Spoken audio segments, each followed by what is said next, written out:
కొన్నిసార్లు బహుశా నీ సహోదరుడు నీ సహోదరు నిన్ను అడుగుతున్నారేమో, నువ్వు రక్షణ పొందాలంటే దేవుడు నీకు ఇస్తున్న రిమైండర్స్ను, దేవుడు నీకు ఇస్తున్న అలార్మ్స్ను నువ్వు ఇగ్నోర్ చేస్తున్నావేమో. ప్రియమైన సహోదరి, ప్రియమైన సహోదరుడా, ఈ రాత్రికాల సమయంలో దేవుడు నిన్ను అడుగుతున్నాడు, నీకు రక్షణ అనే శిరస్త్రాణము ఉందా? Do you have the helmet of salvation? Helmet of salvation లేకపోతే నిన్ను అపవాది మట్టి కర్పించడం చాలా ఈజీ.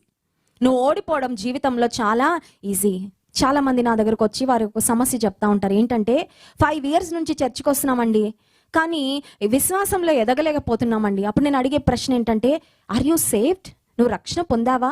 నీ పాపాలన్నీ యేసయ్య సన్నిధిలో ఒప్పుకొని బాప్తిజం తీసుకున్నావంటే ఇంకా లేదండి. 5 సంవత్సరాల నుండి మందిరానికి అయితే వస్తున్నారు కానీ రక్షణ మాత్రం పొందలేదంట. That's why they are not able to enjoy victorious life in Christ Jesus. రక్షణను పోస్ట్ పోన్ చేస్తున్నారు కాబట్టి విశ్వాస జీవితంలో వారు జయాన్ని చూడలేకపోతున్నారు. ఈ రాత్రికాల సమయంలో దేవుడు చెప్తున్న మాట ఏంటంటే, నీవు పోరాడాలంటే నువ్వు ఒట్టిగా వచ్చి పోరాడితే నువ్వు ఖచ్చితంగా ఓడిపోతావు, గాయపడిపోతావు. నీవు కొన్ని ఆయుధాలతో పోరాడాలి. ఆ ఆయుధము విశ్వాసము, ప్రేమను కవచము, రక్షణ, నిరీక్షణను